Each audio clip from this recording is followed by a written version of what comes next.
very special episode of the CRICKETher Weekly because we have reached 200 episodes. Can you believe it, Sid? Wow. That's a lot of episodes. Have you watched or listened to all of them? If you have, thank you very much. If you've even listened to or watched a significant proportion of them, thank you very much. You have done what we set out to do at the beginning because, Sid, I went back this morning and watched the first couple of minutes of our very first CRICKETher Weekly, which we entitled CRICKETher in Social Isolation. It was right at the start of the pandemic. We just got back from the T20 World Cup in Australia, and we said that what we wanted to do was to create a women's cricket community and to bring people together every week to share their views, our views and your views on women's cricket. And I feel like we've done that, and the reason that we've been able to do that is because of you folks out there. So thank you from Sid and I. The other thing, Sid, watching the first couple of minutes of the very first CRICKETher Weekly, was that you made a stupid joke within the first couple of minutes. And I said... It seems unlikely. I said, was that supposed to be a joke? And you said yes, and I went, ha, ha, ha, and you said that you were going to add in a laughter track. I never got around to the laughter track. No, you Sorry, didn't. Raph. Anyway, so I just thought it was interesting that from that very first episode, all of the hallmarks of the CRICKETher Weekly were there. Now, if you have any particular favourite moments or episodes... Favourite jokes? Favourite jokes, they're all as bad as each other, aren't they? Do any of them stand out as being particularly awful? Then do comment below the line or send us a tweet, and we'd love to hear from you, as always, but specifically in relation to your favourite CRICKETher Weekly moments. That would be lovely.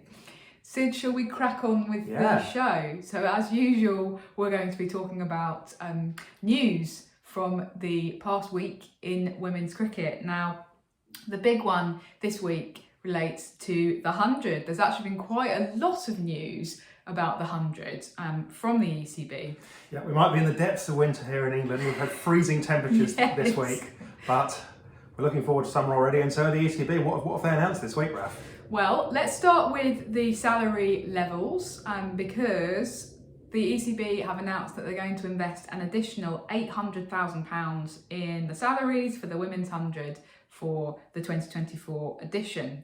Now, I'm not a mathematician, but even I can work out that £800,000 divided by 8 teams amounts to £100,000 extra for each team for their salary budget. Now, meanwhile, the salaries in the men's tournament have been frozen. So there is a narrowing of the salary gap going on, which is obviously good news because this time last year, I think it was, we were criticising the ECB for giving a bit of a boost to the women's salaries, but also boosting the men's salaries. And there was some kind of frustration there. Hypercourse actually tweeted saying that if the men's salaries were to remain frozen, while the women's top bands increased by the same percentage that they have this year, then parity with men would be reached at those top levels by 2026.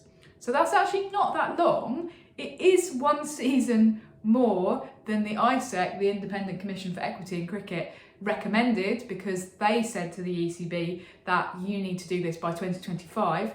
And so I think that is some of the imperative that's happening here is coming from that ISEC report. It's the ECB responding to that and going, okay, we are going to freeze the men's salaries and give a bit more money to the women.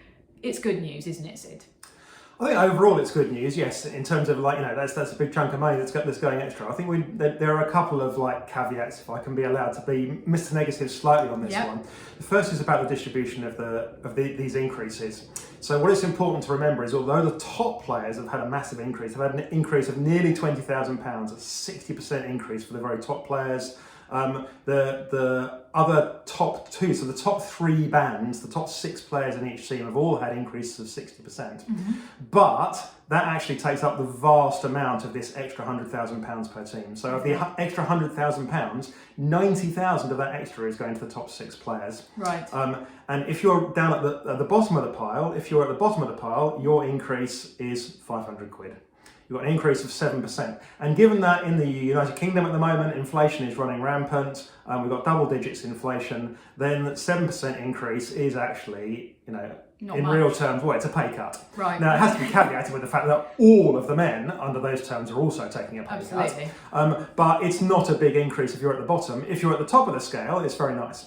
So we need to kind of make sure we hold the ECB to account to ensure that the players at the bottom of the pile also do get an increase, because we don't want to end up in a situation where the ECB can go, yeah, we've achieved parity because the top two players on every team are earning the same as the top two men's players, while the women at the bottom are earning vastly different sums. And of course, it kind of speaks to an overall issue that I know that you've expressed concerns about previously in episodes of the CRICKETher Weekly about, generally speaking, the players at the top getting a lot from franchise tournaments like the WPL and the WBBL, whilst those at the bottom are a bit left behind. Yeah, I mean, it's definitely a case of the rich are getting richer. I mean, we're going to be paying £50,000 to people that are already, in some cases, earning, $1 million a year in US dollars or in Australian dollars, which are roughly the same sort of level. £500,000 UK pounds a year, and we're going to go here, to she who has shall more be given.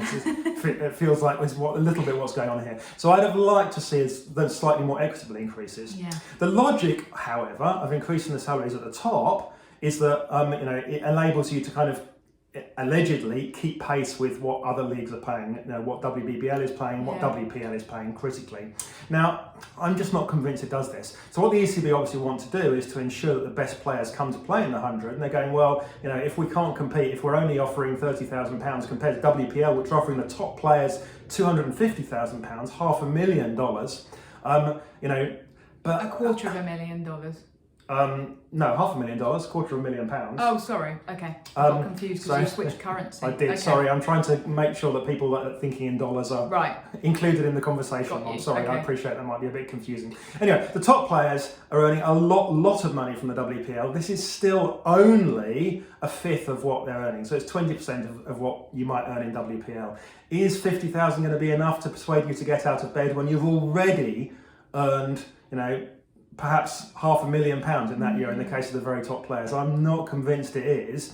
But, the proof of the pudding will be in the eating. Let's see if those top players do come around this year. I wonder whether the ECB have actually directly consulted with those players and said to them, how much money would it take you to come? I don't know. Might have done, but I just don't know if that's a very effective process, because those players will also, they might give it a number, but then when it actually comes to it, it's and don't forget that a lot of these are edge cases. So you had a couple of players last year where, if the money had been a lot more, Elise Perry last year might have gone, if I'm earning £250,000 from this rather than £50,000, I might have done it. I might have played through the pain barrier. But on the other hand, it's about workload as much as anything, isn't it? Because of all of these franchise competitions. So given that you're not able to compete with WPL, maybe they just see it as competing with WBBL, but it seems that the key players you want are the Australian players, and they're the ones that, are obviously have to play WBBL. Therefore, I'm just not convinced that 50,000 is going to be enough, and therefore I think that the money should have been more equally distributed among all the players. It depends whether you think the ECB's motivations are the ISEC recommendation for equal pay or competing in a global market, or I guess it's probably most likely a mix of those things. Yeah. Okay, now there's been some other information released about how player selection is going to work, because it's changing again. So this year, all picks will be made either via retention, so squads or the teams deciding they're going to retain the same players they had last year, how many players can or retain via this the year? draft.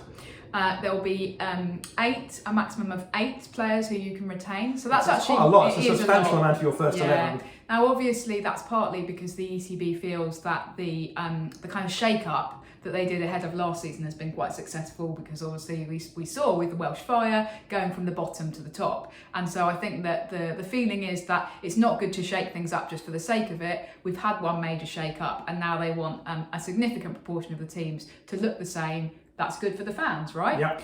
Totally. So 8 retentions per team. The rest of them will all be done via the draft. Now, what happened last year was that a lot of players were actually being signed kind of privately or making private arrangements. And so when it came to the draft, a lot of players just went unsigned because they'd already made these private agreements. And so the draft was actually a bit of a non-event in the end.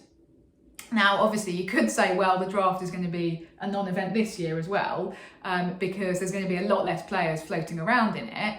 but it does mean that the whole process is a bit more transparent. Yeah, and one really interesting thing about this is that what happens with your overseas players, of course, is that you have to take a bit of a gamble. So you have to go, if you want to like swap out your overseas players, you have to go, well, okay, I'll take a gamble on releasing one of my overseas players, or maybe even two, or perhaps even three of them, and then I'm going to hope that I can get the players I want in the draft. Yeah. But unless you're Birmingham Phoenix, who came last year and get the first pick in the draft, you're not guaranteed to get your first pick. Because even if you're the team that came second to last, you go, well, I want this particular player, so I'm going to get rid of one of my players, but Birmingham Phoenix might pick them first. There's no guarantee you'll be able to. So the draft in that sense might be more interesting, certainly for us cricket geeks that kind of know all of the players, because teams will have to really think on their feet in terms of well, okay, I've missed out on the player that I wanted here. Now who can I get? Well, and the other thing is that if a lot of overseas players are being retained by the teams who they played for last year, then there's not going to be that much talent potentially swimming around in the draft. Yeah, so people are going to be grabbing off them. Yeah, so that's going to make it quite interesting as well.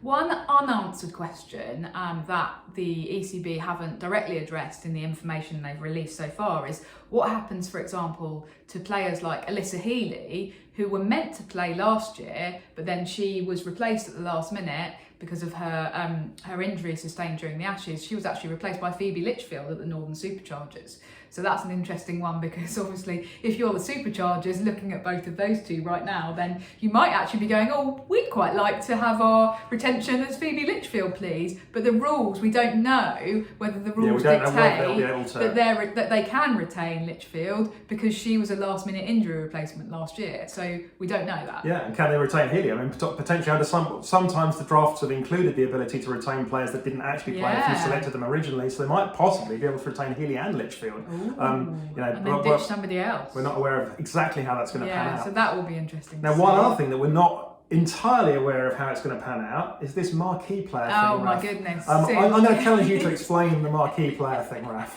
Okay, I mean, this is problem number one with some of the information that we've been hit with this week, because if I'm struggling to get my head around it as somebody who really knows quite a lot about women's cricket, then it's going to be quite difficult for your average fan of the 100 to follow. So, okay, the rule is that each team will, after the draft has taken place, each team will look at their lineup of players and they will pick one to be the designated marquee player. And so that means that if that particular player then gets injured, they can then be replaced either by another overseas or by a domestic player, okay? So basically you're saying this person is our best player who isn't an overseas, and so that means that if they then get injured, then you've got the ability to replace them. I don't know if that's clear or not to people who are listening or watching. Go away and have a read of the information on this, because it's quite minimal what we've been provided with so far, and I am not very convinced by this as a strange, slightly left field rule. Looks like it's been potentially done. I mean, if you were thinking about why this has been done, it looks like it's potentially been done to address the situation that London Spirit were in 2 seasons ago, when Heather Knight was unavailable, and they were like, well, this isn't fair, because we really wanted to be able to bring in a top class player to replace Heather Knight, and we weren't able to do that. But and the reason for that is because all of the domestic players all of the kind of top domestic players had already been allocated a team, and you weren't able to bring in an extra overseas player. So effectively, London Spirit would argue, well, we were at a disadvantage, because if it had been an overseas, we would have been able to bring in another overseas and field that player, but we weren't allowed to replace Heather Knight. But they're still going to be able to only field 3 overseas players on the pitch at any one time. Yeah. So I'm a little bit unclear about what this is actually supposed to achieve, to be honest. Yeah, and I mean, I think with the London Spirit thing, it kind of smacks of like one case makes bad law, because yes, it was unfortunate for the Spirit, and I agree with that, but that doesn't mean that we should change the whole way we do these things. You just have to accept that some seasons aren't going to go your way and things are going to have to. It does feel potentially open to abuse as well, doesn't it? I mean, I guess they're going to gaming it. It's going to have to be caveated, and that you're going to have someone agree to it, because otherwise a team is just going to go, well, we'll name Brianna Bobbins as our marquee player. Yeah. and then, oh look, Brianna Bobbins has got injured. We're just going to replace her with this, with Hayley Matthews. Well, you know, they'll look at the makeup of their squad after the draft and they'll go, oh, we actually don't have any kind of top quality leg spinners, so we're going to switch out. What did you call her? Brianna Bobbins. Brianna Bobbins. No insult to Brianna there. We're going to switch out Brianna Bobbins, and we're going to bring in we're going to bring in a leggy, basically. So I think that it's open to abuse. It creates hierarchies within a team that I think are going to be uncomfortable potentially. You know, yes, okay, often players know who the best player is in your team, but do you really want to be publicly saying, oh yeah, I know that this person's the top marquee player and I'm just like, you know, 5th or 6th down the line? I don't know, I just feel a little bit uncomfortable with it because of that kind of hierarchisation thing that's going on. So yeah, a bit of a strange rule, feels like it's going to cause problems without necessarily solving anything. Let's see how it plays out in practice. Yeah. Anyway, so that's the 100. Sid, another bit of weird news this week from slightly further afield, from the Caribbean. We have news of not 1, not 2, not 3, but 4 international retirements at the same time. So Anisa Mohammed, Shakira Selman, Kaisia Knight and Kashona Knight have all retired from international cricket, just coincidentally on the same day. Now, there's obviously been a bit of a conversation about this, partly because Deandra Dottin tweeted when this was announced, saying, I said that something like this was going to happen 18 months ago, now tell me it doesn't look like something is wrong. So conspiracy theories abound. Obviously, yeah, Dottin had hinted when she retired from international cricket 18 months ago that you know, other players might follow, or that there was something a bit weird going on in the West Indies camp. Nobody's ever got to the bottom of that. Sid, what do you make of this? I mean, you know, they were all players that were drawing towards the end of their career anyway. You know, I think that all of them were no longer, you know, absolutely guaranteed picks. You know, Anisa Mohammed's missed a load of games over the last few years. You know, the Knight sisters have slightly been in and out, I think.